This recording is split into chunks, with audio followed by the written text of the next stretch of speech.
3.2 દાખલા નંબર 1 નો દાખલા નંબર 3. તો અહીંયા હું કરી નાખું કે ભાઈ 3x ઓછા y બરાબર 3 અને બીજું છે 9x ઓછા 3y બરાબર 9. ઓકે, ઓછા y આ બાજુ જશે. ઓકે, તો 3x બરાબર 3 તો હતું જ તે. ઓછા y આ બાજુ જાય તો શું થઈ ગયું? વત્તા y. 3 ક્યાં જશે ભાગાકારમાં? 3 વત્તા y ના છેદમાં 3. સમીકરણ નંબર 3. આ સમીકરણ નંબર 3 કયા સમીકરણમાંથી બન્યું? સમીકરણ 1 માંથી બન્યું. મૂકવાનું છે એમાં 2 માં. કયા સમીકરણ 1 સમીકરણ 2. આ જે સમીકરણ 3 1 માંથી બનાવ્યું તો હવે મૂકવાનું 2 માં. 2 માં જ્યાં x દેખાય ત્યાં મૂકી દેવાનું. ચાલ, આ સમીકરણ 2 એમાં 9 આમ નામ, પછી મને x દેખાણો તો ત્યાં આ મૂકી દઉં. 3 વત્તા y ના છેદમાં 3 ઓછા 3y બરાબર 9. અહીંયાથી કટ કરું. 3 તેરી 9. 3 નો ગુણાકાર 3 સાથે એટલે 9.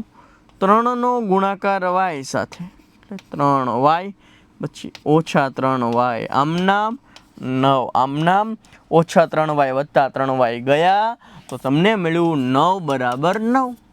9 બરાબર 9 થયા. ઓકે, પછી આગળ વધવું હોય તો વધી શકાય કે 9 આ બાજુ જશે. 9 ઓછા 9 બરાબર અહીંયા 0 થઈ જશે. 0 બરાબર 0. અહીંયા અટકો તોય વાંધો નથી, અહીંયા અટકો તો પણ વાંધો નથી. 9 બરાબર 9 જ થાય. 0 બરાબર 0 જ થાય, જે હંમેશા સત્ય છે. જે હંમેશા સત્ય છે. સત્ય છે ને ભાઈ?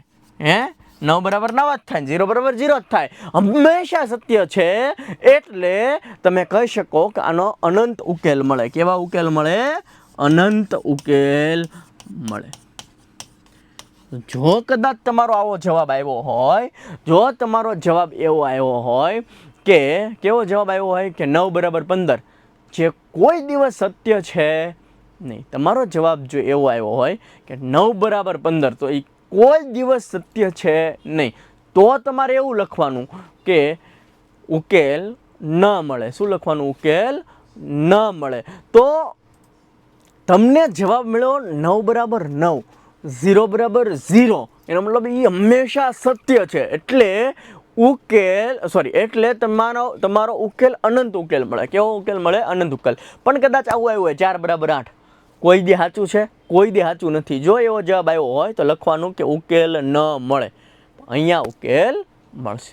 જોઈ લ્યો તો બહુ ઇઝી છે, મજા એવું છે. આદેશની રીત બહુ જ સરળ છે. બરાબર છે? તમને મજા આવશે. મજા આવી હોય તો એક લાઇક, શેર, સબસ્ક્રાઈબ ઠોકી દેજો. ઓકે, ન સમજણ ફરીવાર વિડીયો જોઈ લેજો. મળીએ છીએ નેક્સ્ટ લેક્ચરમાં. ત્યાં સુધી જય હિન્દ, જય ભારત.